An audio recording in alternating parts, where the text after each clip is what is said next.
Dear friends, in this video, we are going to discuss some of the important spotter question. Any idea about the structure pinned here? It's a muscle actually. Which muscle is pinned here? Yes, it is the anterior belly of digastric muscle. Fine. Anterior belly of digastric muscle. Okay. So you are able to see the anterior bellies of digastric muscle of both sides. I am marking as number 1 and number 2, isn't it? So this is the site of origin of both anterior bellies of digastric. Okay, they will be moving like this, like this. So the site of origin of anterior bellies of digastric is from the digastric fossa of the mandible bone. Digastric fossa of the mandible bone, which is located on either side of symphysis mentae. Okay, in the mandible bone, you know the symphysis mentae, right? On either side of the symphysis mentae, you will be able to see digastric fossa of the mandible, which give origin to the anterior bellies of digastric muscle. Fine. And what about the insertion? See the next diagram, you will be able to get a clear picture. So they have shown the anterior belly of digastric in this diagram. Okay, this is the anterior belly of digastric muscle. Okay, and one muscle you are able to see coming from behind, that is the posterior belly of digastric. Okay, so what is the site of origin of anterior belly of digastric? Any idea? This one, this particular area. Yes, this is the digastric fossa of the mandible bone, isn't it? And try to remember the posterior belly of digastric arises from this area called as mastoid notch, not mastoid process actually, mastoid notch, okay, of temporal bone. Mastoid notch or digastric notch of temporal bone. Fine. So as you see here, just above the hyoid bone, anterior belly of digastric and posterior belly of digastric, both are continuous with each other at the intermediate tendon of digastric. Intermediate tendon of digastric. So you can say the anterior belly of digastric is getting inserted into the intermediate tendon of digastric, which is located just above the hyoid bone. Okay, fine. So I hope you are clear about the origin and the insertion of the what? Anterior belly of the digastric muscle. Okay, and also I have told you the origin of the posterior belly of digastric also. Fine. What about the nerve supply of anterior belly of digastric?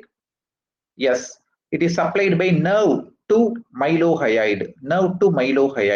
Okay, nerve to mylohyoid will supply mylohyoid muscle as well as anterior belly of digastric. Okay, and remember this nerve to mylohyoid is a branch of mandibular nerve. Okay, mandibular nerve will give rise to nerve to mylohyoid, which will supply mylohyoid muscle as well as anterior belly of digastric. Coming to the action of anterior belly of digastric, you know anterior belly of digastric is located just below the mandible, so when this muscle contracts, it will move the mandible bone downwards. Okay, so it helps to depress the mandible. Okay, it helps to depress the mandible bone. That means what? Opening of the mouth, we can say. Okay, depresses the mandible bone. Otherwise you can say it is located just above the hyoid bone. Okay, so it elevates the hyoid bone, depresses the mandible bone because it is located just below the mandible bone, and it elevates the hyoid bone because it is located just above the hyoid. This is the location of hyoid bone I am marking now. Okay, so fine. So take care of the origin, insertion, nerve supply and action of anterior belly of digastric. Sometimes they may pin the muscle I am marking here as M. Any idea? Which is located in between the two anterior bellies of digastric. What is the muscle I am marking now as M? Anybody? Yes, mylohyoid muscle. Okay, mylohyoid muscle. between the two anterior bellies of digastric, you are able to see the mylohyoid muscle. Fine. So we have to take care of origin, insertion, nerve supply, and action of mylohyoid muscle. Okay. So nerve supply and action of mylohyoid muscle will be similar to the nerve supply action of anterior belly of digastric. Okay. So mylohyoid muscle is obviously supplied by nerve to mylohyoid, which is a branch of mandibular nerve, and action will be depressor of the mandible bone and elevation of the hyoid bone. Okay. Elevation of the hyoid bone. Fine. What about the origin and insertion?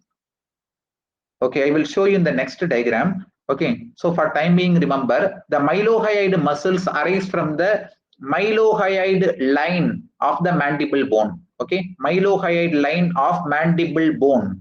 Okay, insertion is into the median fibrous raphe. Okay, insertion of mylohyoid muscles is into the median fibrous raphe. Okay, median fibrous raphe extending from the symphysis mentae towards the hyoid bone, Okay, fine. Let's move to the next spotter question. So, any idea about the structure pinned here? Yes, it is the submandibular gland. Okay, submandibular gland. Fine. Submandibular gland has been pinned here, isn't it? This is the submandibular gland. It is located just below the mandible bone, so named as submandibular gland. So the sub-question may be, okay, sub-question may be, what is the nature of the pinned structure? What type of gland is submandibular salivary gland? It is a M for M. You can remember a submandibular gland is a mixed salivary gland. Okay, mixed salivary gland. That means it will be having serous secretion as well as mucus secretion, but still remember it is predominantly serous. Okay, mixed salivary gland, but mainly or predominantly serous. And most of the times the sub-question will be what are the two parts of the pinned structure? What are the two parts of the submandibular gland? Yes, it will be having a large superficial part and a small deep part, divided by which muscle? Yes, divided by mylohyoid muscle. Okay, and another possible sub-question may be, which is the artery grooving the pinned structure? Okay, so remember the submandibular gland is grooved by facial artery. Actually, here I have drawn one line, isn't it? This is representing the course of the facial artery. Okay, fine. So facial artery is closely related to the submandibular gland. Submandibular gland is grooved by facial artery. And if they ask which nerve is closely related to the submandibular gland and the submandibular duct, Wharton's duct or submandibular duct, the answer is lingual nerve. Okay.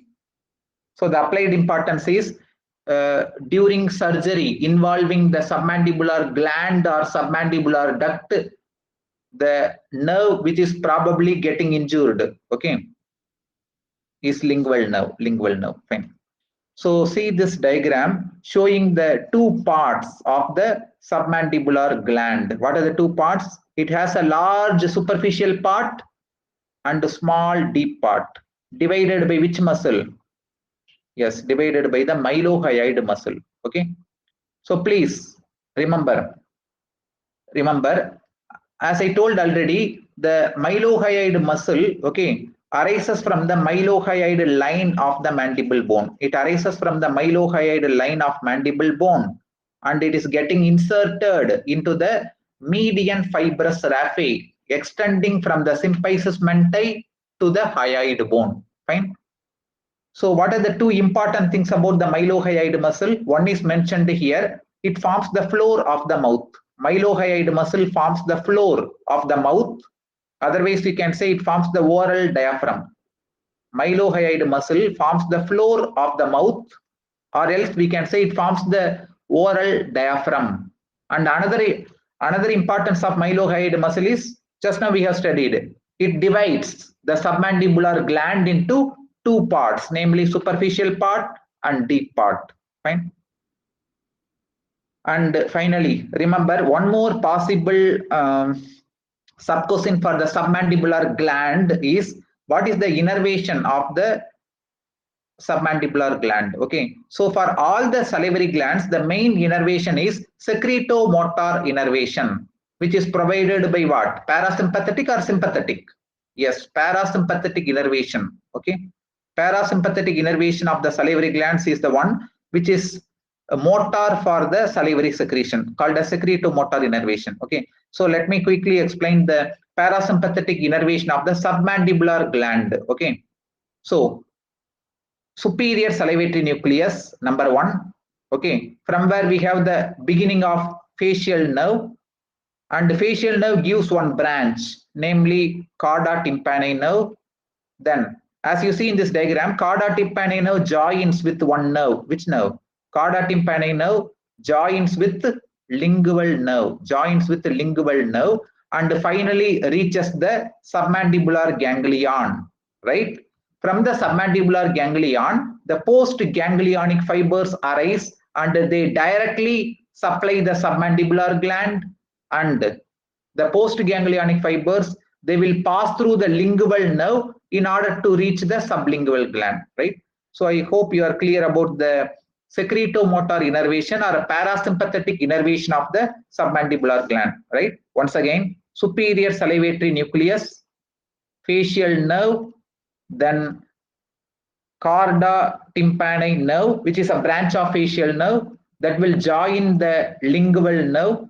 Chorda tympani nerve joins with the lingual nerve and reaches the submandibular ganglion.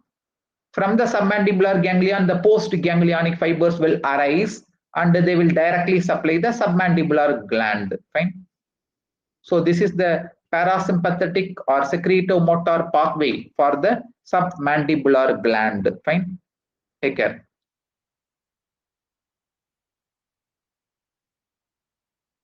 And if you want to have idea about the sympathetic innervation of the submandibular gland, that is also shown in this diagram. Okay, so the preganglionic sympathetic fibers arise from T1 segment of spinal cord and they will reach the superior cervical sympathetic ganglion. From the superior cervical sympathetic ganglion, post-ganglionic sympathetic fibers arise and they will form one plexus around the facial artery, and finally they will reach the submandibular gland. Fine. So for all the salivary glands, the main innervation is secretomotor innervation, otherwise called as parasympathetic innervation. Okay, so take care of this chart. Okay, fine. So let's move to the last specimen spotter in this session. Okay, so any idea about the structure pinned in this specimen, which is a very commonly asked spotter's question? Yes, this is the thyroid gland, isn't it? Thyroid gland. Okay, so right now I am marking the outline of the thyroid gland. Okay, this is the outline of thyroid gland.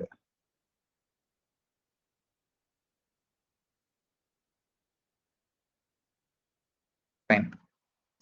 So you know the thyroid gland is the largest endocrine gland. Okay, it is located in the lower part of the front of neck. It is located in the lower part of front of neck, in front of trachea as well as sides of the trachea. Okay, so right now I am marking the three parts of the thyroid gland. Okay, I am marking the midline part as number 3. Okay, so can you tell me the three parts of the thyroid gland, which is the usual sub-question actually? Okay, what are the three parts of the thyroid gland? Yes, number 1 and 2 are representing the two lateral lobes, of thyroid gland, that is right and left lateral lobes of thyroid gland, and the narrow midline part of the thyroid gland is called as what? Which connects the two lateral lobes, called as isthmus. Okay, so number 3 is representing the isthmus of thyroid gland, right? So I hope you are clear about the three parts of the thyroid gland. Nothing but the two lobes, the two lateral lobes represented in this diagram by 1 and 2, and the number 3 is representing the midline part connecting the two lateral lobes called as isthmus. Fine. And other possible subquestions will be, okay, they may ask the blood supply or applied aspect of the pinned structure, or sometimes they may ask the relations of isthmus. Okay, any of these may be sub-question. Parts of thyroid gland, otherwise blood supply, applied, relations of isthmus. Okay, so let's talk about the blood supply of the thyroid gland first. Okay, so when you talk about the arterial supply of thyroid gland, okay, remember the 3 arteries supplying the thyroid gland: superior thyroid artery, inferior thyroid artery, and sometimes one more artery may be there called as thyroidia ima artery. Okay, so let's talk briefly about all these 3 arteries. Superior thyroid artery, as we have studied already, it is the first branch of what? External carotid artery, isn't it? So superior thyroid artery is the first branch of external carotid artery. Fine. And it is closely accompanied by one nerve. You can see in the opposite side, which nerve? Superior thyroid artery is closely accompanied by external laryngeal nerve. Okay. And as you see here, the superior thyroid artery, once it reaches the upper part of thyroid gland, it is dividing into 2 branches, anterior branch and posterior branch. Fine. And you can see clearly the anterior branches of both superior thyroid arteries, they anastomose with each other. Where? Along the upper border of isthmus of thyroid gland. Along the upper border of isthmus of thyroid gland. Okay. So when I ask you what is the superior relation of the isthmus of thyroid gland, what is the answer?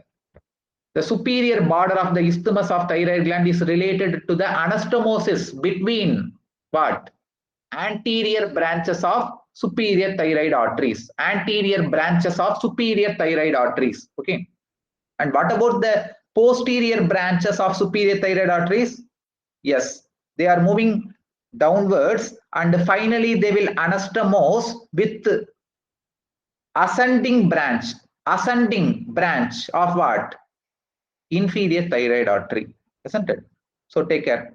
So right now I have talked about the superior thyroid artery. The 3 or 4 important things about the superior thyroid artery. It is the first branch of external carotid artery. It is closely accompanied by external laryngeal nerve. Fine. And at the upper part of thyroid gland, it divides into anterior and posterior branches. The anterior branches of both superior thyroid arteries anastomose with each other along the superior border of isthmus of thyroid gland, right? What about the inferior thyroid artery? As you see in this diagram, inferior thyroid artery is a branch of thyrocervical trunk. Very common MCQ question. Inferior thyroid artery is a branch of thyrocervical trunk, which in turn is a branch of subclavian artery, first part of subclavian artery. Okay, fine.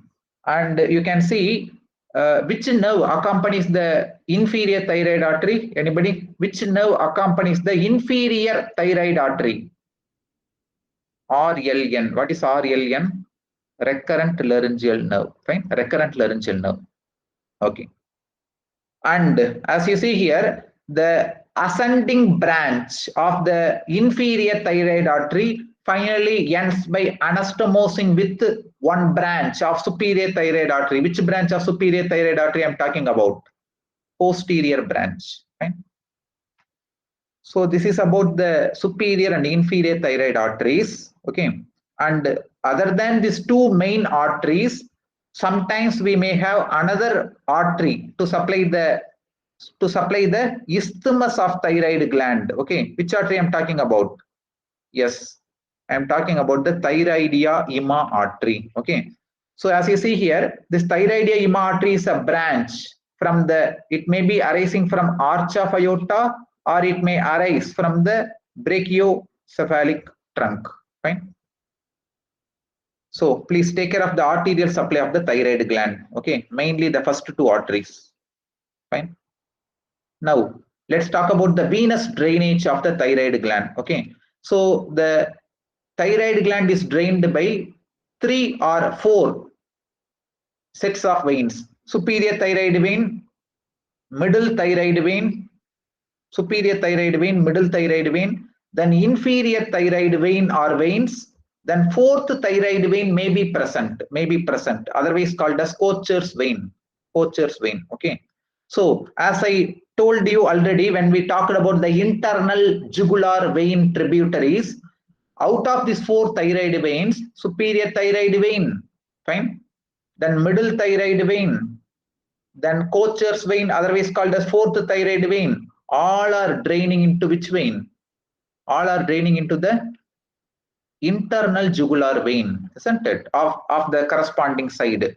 But what about the inferior thyroid vein? As we studied, inferior thyroid vein or veins drain into the left brachiocephalic vein. Okay, they drain into left brachiocephalic vein. Okay, take care. Finally, and one more possible subquestion I have told you is relations of the isthmus, isn't it? Relations of the isthmus of thyroid gland. Okay. So already you know it is a narrow midline part connecting the 2 lateral lobes. It is located just in front of second, third, and fourth tracheal rings at the level of C7 vertebra. Okay. Isthmus of thyroid gland lies just in front of 2, 3, 4 tracheal rings. Fine. So the two surfaces will be anterior surface, posterior surface. Obviously, posterior surface will be related to 2, 3, 4 tracheal rings. Okay, and anterior surface will be related to sternohyoid and sternothyroid muscles. What about the two borders? Relations of the two borders. As I told already, the superior border will be related to the anastomosis between anterior branches of superior thyroid artery, and the inferior border of the isthmus will be related to one artery and one vein, that is thyroidia ima artery. Okay, thyroidia ima artery, and which thyroid vein? Inferior thyroid vein, isn't it? Inferior thyroid vein. So finally, another possible subquestion for the thyroid gland may be applied aspect. Okay, you will be knowing the main applied aspect of the thyroid gland is goiter. Okay, enlargement of the thyroid gland is called as known as goiter. Okay, so it may be due to hypothyroidism or it may be due to hyperthyroidism. Okay, so when there is enlargement of thyroid gland, okay, it may cause compression of neighboring structures leading to certain symptoms, clinical features. So if there is compression of trachea, it will lead to dyspnea, difficulty in breathing. If there is compression of esophagus by the enlarged thyroid gland, what will be the clinical feature? Difficulty in swallowing, called as dysphagia. And if there is compression of recurrent laryngeal nerve, okay, you know larynx is the voice box, isn't it? So if there is compression of recurrent laryngeal nerve, okay, voice production will be affected. Okay, that is called as dysphonia. Dysphonia. Okay, that is nothing but hoarseness of voice. So these are the clinical features of the enlargement of thyroid gland, which is called as goiter. Okay, compression of trachea, compression of esophagus, compression of recurrent laryngeal nerve, leading to dyspnea, dysphagia, and dysphonia. Okay, so thank you so much for your patient listening. Thank you all.